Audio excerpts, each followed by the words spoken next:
BJP हो, इन्होंने मिलकर देश को सिर्फ लूटने का काम किया है। आपके पैसे लूटकर ये खुद के बच्चों को तो बाहर विदेश पढ़ने भेज देते हैं, वहीं पे इनकी पढ़ाई होती है, वहीं पे इनका पालन पोषण होता है। पर आपके बच्चों को क्या मिला? आपके बच्चों को यहाँ के सरकारी स्कूल इतनी जर्जर हालत में मिले कि बस स्थिति देखने लायक है।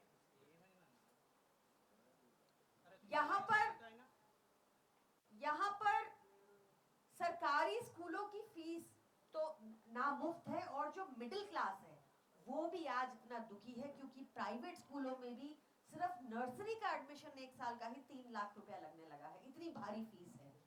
अगर रेवंत रेड्डी जी को स्कूल सिस्टम ठीक करना नहीं आता तो अरविंद केजरीवाल जी से बात कर ले, उनसे ट्यूशन ले ले, मैं उनसे बात करा दूंगी। आज ट्रंप और मोदी जी की क्या डील है ये हमें पता नहीं चल पा रहा, पर बीजेपी और कांग्रेस की क्या डील है ये बहुत साफ दिख रहा है। जहां कांग्रेस ने अपने एक मुख्यमंत्री को बीजेपी में असम में सेट कर दिया, वहां पर एक्सचेंज प्रोग्राम के तहत आपको एक भाजपा, एक आरएसएस के मुख्यमंत्री कांग्रेस के रूप में यहां मिले हैं। इससे जनता को क्या मिला? सिर्फ एक झूठा मुख्यमंत्री, एक ऐसा झूठा मुख्यमंत्री जो बिल्कुल उनकी हरकतें आरएसएस बीजेपी वाली हैं। ऐसा मैं क्यों कहती हूं? मीडिया को धमकी देते हैं, मीडिया में झूठी खबरें प्लांट करवाते हैं। हाल ही में मैंने देखा कि मीडिया में उन्होंने बताया कि अब पूरे तेलंगाना के स्कूलों में एक यूनिफाइड डाइट मेन्यू होगा, पर असलियत क्या है? सरकारी स्कूलों से अंडे और वेज जो भी पोषण वाली चीजें हैं वो हटा दी गई है। उन्होंने कहा कि उन्होंने बजट बढ़ा दिया ताकि अच्छा रिफ्रेशमेंट मिल पाए स्कूल में, पर हकीकत यह है कि प्रोटीन वाला अंडा और वेजिटेबल्स ये दोनों यहां स्कूलों से हटा दिए गए।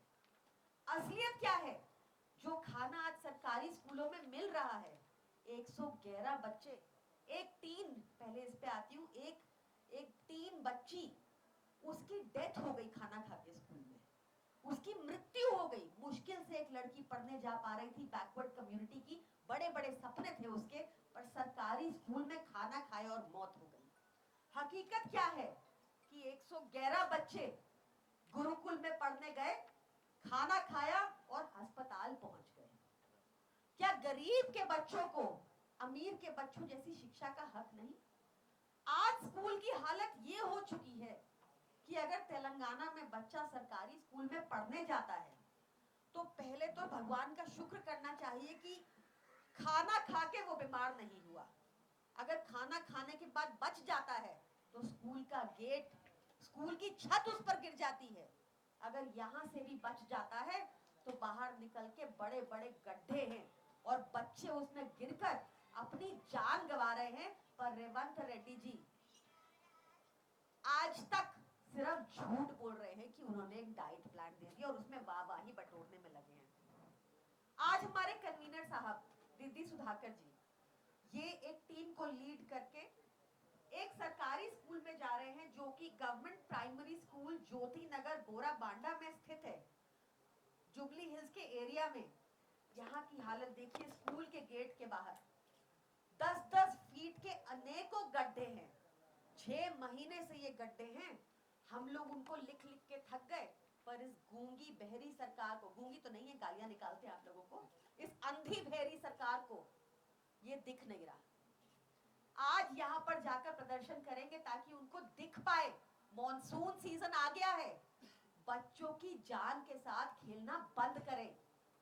आज साथ ही मैं ये कहना चाहती हूं कि हमारे वॉलंटियर आज हर जगह, यहाँ की बहुत सारी कॉन्स्टिट्यूएंसीज में, तेलंगाना की, निजामाबाद में, रंगारेड्डी में, करीम नगर में, महबूब नगर में, वारंगल में, इन सब कॉन्स्टिट्यूएंसी में, सूर्यापेट में, यहाँ पर इस टाइम जब मैं आपसे प्रेस वार्ता कर रही हूँ ये लोग ग्राउंड पे हैं, वहां के सरकारी स्कूल विजिट कर रहे हैं। और थोड़ी देर में हमारे आम आदमी पार्टी के तेलंगाना हैंडल पे हम वो सारी वीडियो पोस्ट करेंगे और दिखाएंगे आपको कि कितनी जर्जर हालत है यहाँ सरकारी स्कूलों की, और यहाँ की सरकार की आंखें बंद है, उनके कान बंद है।